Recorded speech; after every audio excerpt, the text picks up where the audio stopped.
Hello and welcome to our channel. Here we transform words into knowledge. This is a space dedicated to sharing audiobooks and lessons on personal and financial growth, essential tools to achieve your goals and unlock your full potential.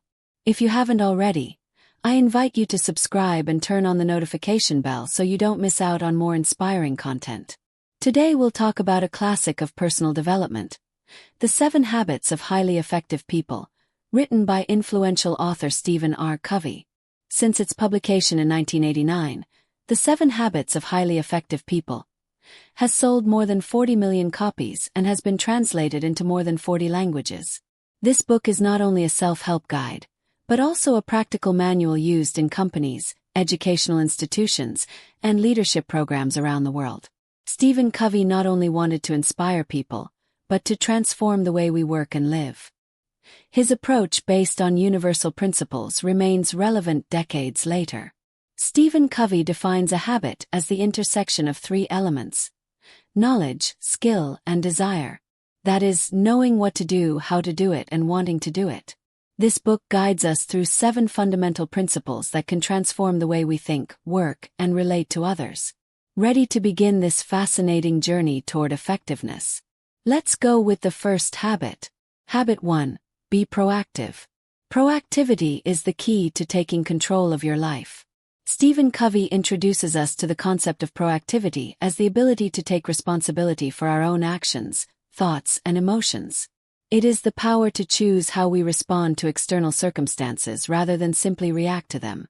This principle is fundamental to building a life of purpose and effectiveness. A powerful example that Covey uses is the story of Viktor Frankl, a Holocaust survivor. In the midst of the most extreme and inhumane conditions, Frankl discovered that, although he could not control his environment, he did have the freedom to decide how to react to it.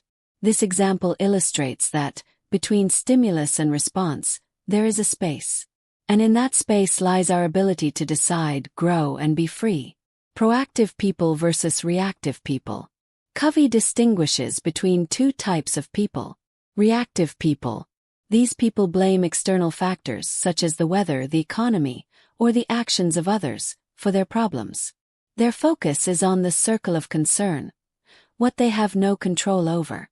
For example, a reactive person stuck in traffic will get frustrated, complain, and arrive at work in a bad mood, blaming the circumstances. Proactive people. These people focus on their circle of influence, what they can change, such as their attitude, their decisions, and their responses. In the same traffic scenario, a proactive person would use the time to listen to an audiobook, reflect on their day, or practice patience. This shift in perspective transforms everyday experiences.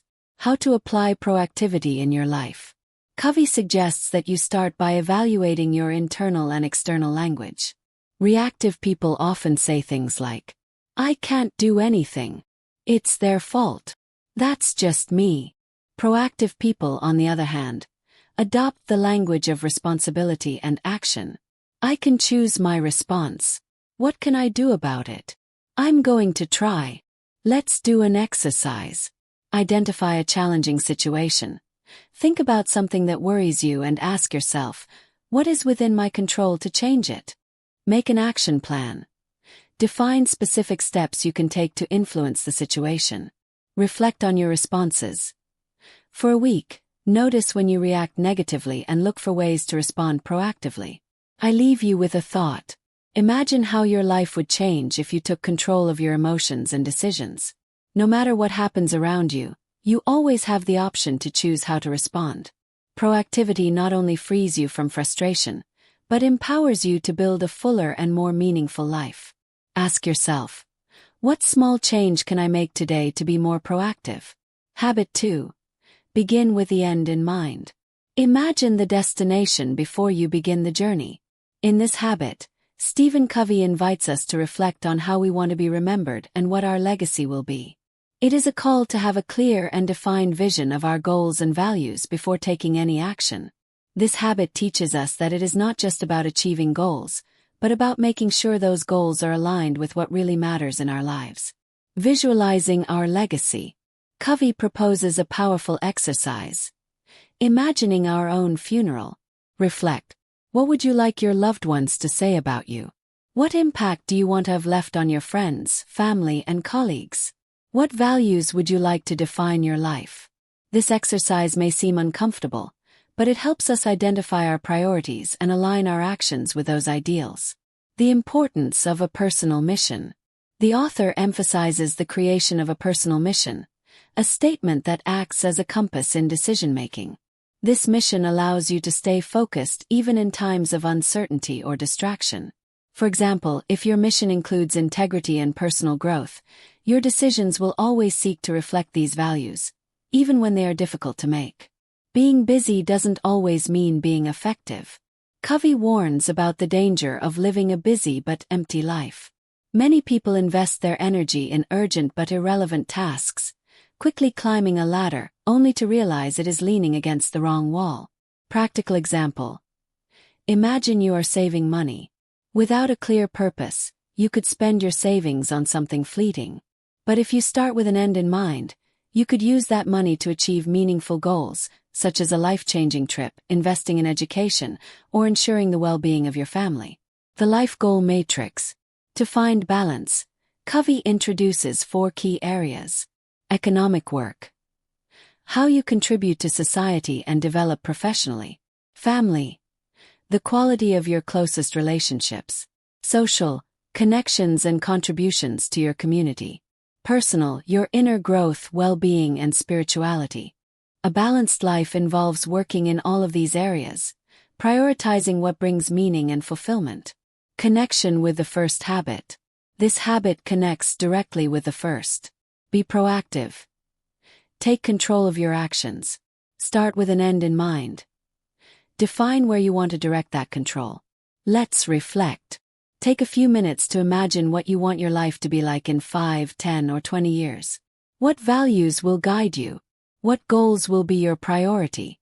By starting with the end in mind, you will not only achieve your goals, but you will do so with the certainty that you are building a meaningful life. Ask yourself, what would my personal mission look like? What can I do today to align my actions with my values? Habit 3. Put first things first. Prioritize what really matters. Stephen Covey describes this habit as the essence of personal management, a guide to making sure our daily actions reflect our most important priorities. Often, the feeling of being busy leads us to attend to the urgent instead of the important, neglecting what really defines success and satisfaction in our lives. The Time Management Matrix. Covey presents a powerful tool to understand how we manage our daily activities. The Time Management Matrix, which divides tasks into 4 quadrants. Important and urgent. Crises, immediate problems. Important but not urgent. Planning, prevention, personal development. Not important but urgent. Interruptions, purposeless meetings, trivial emails. Not important and not urgent. Social media, excessive entertainment, activities that only waste time. The goal, according to Covey, is to spend more time in the second quadrant, where we focus on activities that prevent problems, help us grow, and bring us closer to our long-term goals. Avoid the urgent trap. One of the biggest mistakes is prioritizing urgent but unimportant tasks, third quadrant, simply because they immediately draw our attention. These activities, such as dealing with constant notifications or aimless meetings, distract us from what really matters. Here's an example. Think about how we often put aside exercise or financial planning because they seem less urgent than answering an email. However, those activities in the second quadrant are the ones that really impact our quality of life in the long run. Manage priorities, not time. Covey teaches us that the real challenge is not managing time, but deciding what deserves our attention. This requires discipline to say no to what doesn't add value and focus on activities aligned with our goals and values. Let's do a practical exercise. Create a list of your weekly activities. Place each activity in the corresponding quadrant of the matrix. Identify tasks from the second quadrant, important but not urgent, and make sure to dedicate time to them daily. How to implement this habit? Priority-based scheduling. Design your week around what you value most. If family is important, set aside uninterrupted time for them. If you want to improve your health, include exercise routines in your schedule. Avoid unnecessary interruptions. Turn off notifications or block off time slots to focus on what is important. Constantly evaluate. At the end of each week, review how you allocated your time and adjust as needed. Practical example. Let's say you value your personal development. Spending an hour reading or learning something new may seem less urgent than answering work emails, but in the end, this investment in yourself will make you more effective and reduce stress. Let's reflect. What activities fill your daily schedule? Are they a reflection of your priorities or simply reactions to what is urgent? Take a few minutes to identify those tasks that really matter and make sure you give them the place they deserve. Ask yourself, how can I start prioritizing the important over the urgent today? Habit 4. Think win-win. True success is not just your own success, but that of those around you. Stephen Covey introduces us to the habit of thinking win-win, a mindset that promotes cooperation and mutual benefit. This approach not only improves our relationships, but also fosters sustainable and harmonious solutions in all aspects of life. What does win-win mean? The win-win mindset is based on the belief that it is always possible to find a solution that benefits all parties involved.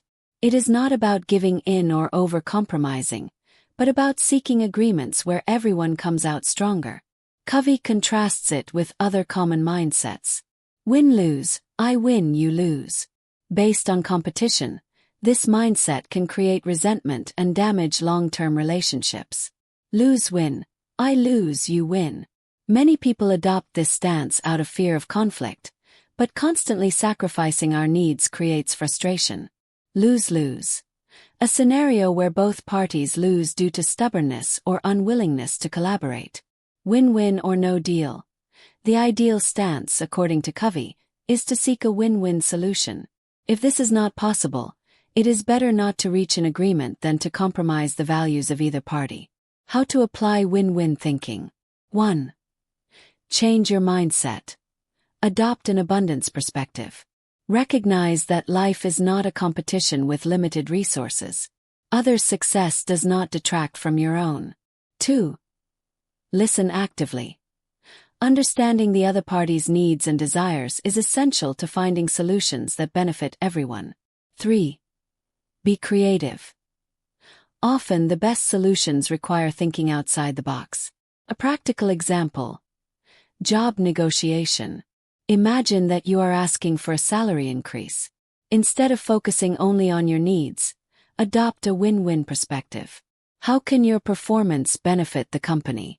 You could present a plan to increase productivity or lead new projects that generate more revenue. This way, both you and your employer will get what you need. On a personal level, the win-win mindset can also be applied to family conflicts or friendships. For example, if you have an argument about how to spend the holidays, instead of imposing your choice or giving in completely, you could look for a middle ground where both parties enjoy. Here's a thought. Ask yourself, how do you handle conflicts or negotiations in your life? Do you tend to take a win-lose or lose-win stance? Practice the habit of win-win thinking this week. In every interaction, look for solutions that respect your needs and those of others. Win-win thinking is an invitation to build strong, meaningful relationships, where success is shared and not exclusive. What opportunity do you have today to practice it? Habit 5. Seek first to understand, then to be understood. Authentic listening is the first step toward true connection. Stephen Covey describes this habit as the core of effective communication.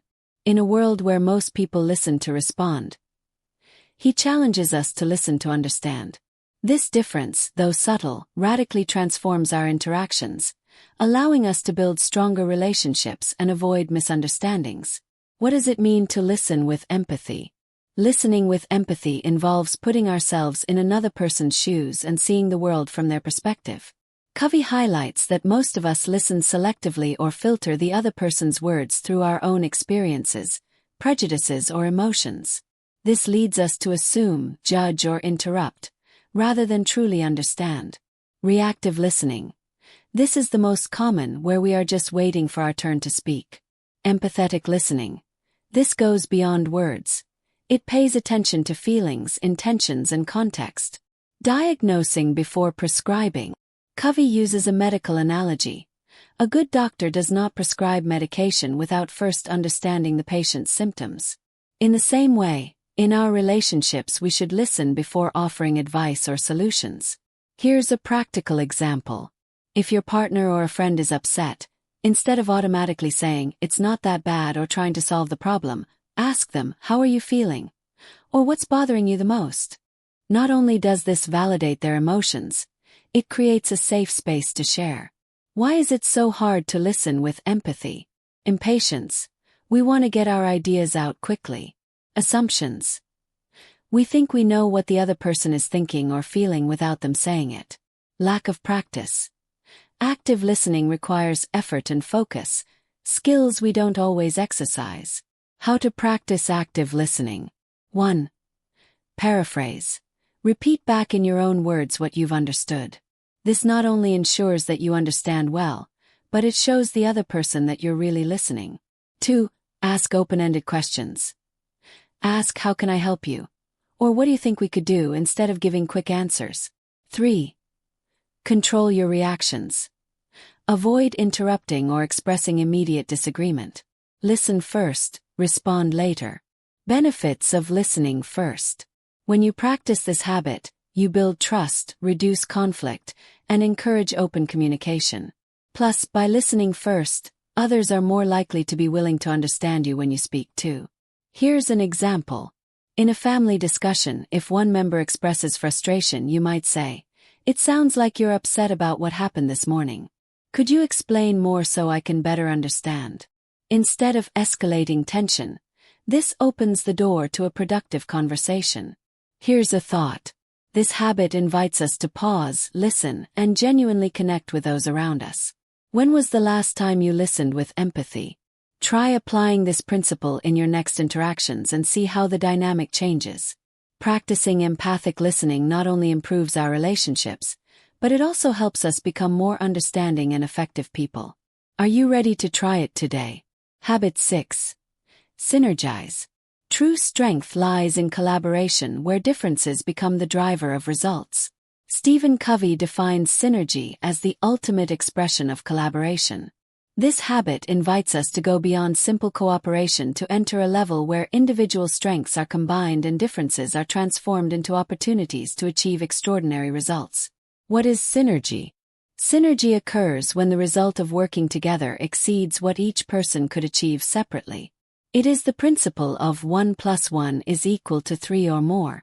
Covey emphasizes that this is not just a sum of efforts, but a multiplication of ideas, creativity, and solutions. An example. Imagine a work team with members from different areas. Marketing, design, and technology. Each has a different perspective, but by combining their strengths, they manage to launch an innovative product that none could have developed alone. Value differences. The key to synergizing lies in seeing differences as advantages, not as barriers. Covey compares this habit to a musical band. Each instrument has its own sound, but together they create a symphony. Similarly, in a team, diversity in skills, experiences, and viewpoints is what enriches the final result. How to practice synergy. Foster mutual respect.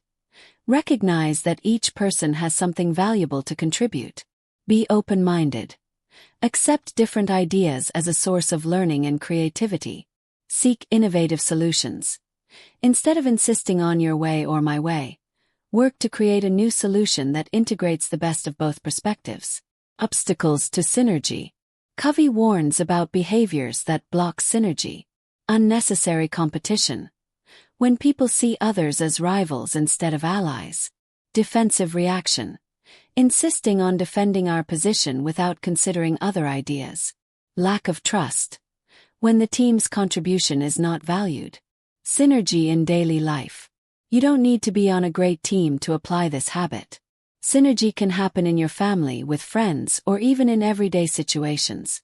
For example, when planning a group vacation, rather than imposing your preferences, seek to integrate everyone's ideas to create a unique experience that everyone will enjoy.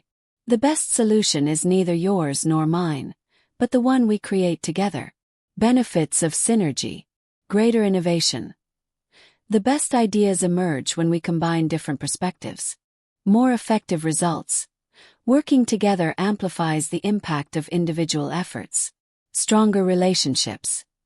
Synergy fosters mutual respect and trust. A reflection. Where in your life could you apply this habit? Is there a conflict or project where leveraging differences could lead to a more creative and effective solution? Conclusion. Synergy not only multiplies results, but it transforms our relationships, teaches us to value diversity and find common ground. Remember, true power is in working together, not in doing it alone. What steps will you take today to foster synergy in your life? Habit 7. Sharpen the axe. Constant renewal is the key to staying effective and balanced. Stephen Covey ends his work with this powerful habit that reminds us of the importance of regularly caring for and renewing our strength. He uses the metaphor of sharpening an axe. If we don't take the time to keep our tools in good condition, they will eventually wear out and lose their effectiveness. In this metaphor, we are the axe, and sharpening it means investing time in renewing ourselves in the 4 fundamental dimensions of life: physical, mental, emotional/social, and spiritual. The 4 dimensions of renewal. Physical. Taking care of your body is essential to maintaining the energy and vitality needed for your daily activities. This includes regular exercise, a balanced diet, and adequate rest. Practical example. Imagine you are exhausted after weeks of intense work. A day of rest, a walk outside, or practicing yoga can revitalize you to face challenges with renewed energy. Mental. The mind needs to be constantly fed with learning and creativity. Reading books, solving problems, learning new skills, or simply reflecting are ways to keep us mentally agile. Practical example. Spend time reading something inspiring or educational each week. The mind, like a muscle, gets stronger with constant use. Emotional/social. The quality of our relationships deeply affects our happiness and well-being. Practicing emotional intelligence, building strong relationships, and expressing gratitude are key aspects of this dimension. Practical example. Call a friend you haven't spoken to in a long time. Reconnecting strengthens bonds and gives us a sense of community. Spiritual. Reconnecting with our values, principles, and purpose through activities such as meditation, prayer, art, or community service. This dimension gives us a sense of direction and meaning. Practical example. Spend a few minutes a day meditating or reflecting on your goals and how to align them with your values. Pareto's Law and the 10 of 90 Rule. Covey mentions 2 principles that complement this habit. Pareto's Law. 80/20. 20% of our activities produce 80% of our results. Identifying these key activities allows us to be more efficient. 10 of 90 Rule. Investing 10% of our time in initial planning can save us 90% of the effort and execution.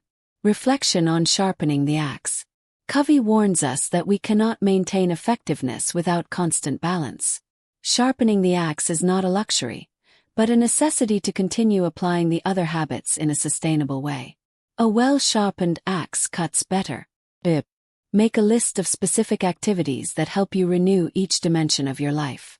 For example, physical, walk 30 minutes a day. Mental, read a chapter of an inspiring book every night. Emotional, dedicate a weekly time to share with loved ones. Spiritual, practice gratitude before bed. Conclusion of the book. A Journey to Greatness. With this 7th habit, we close the cycle of the 7 habits of highly effective people.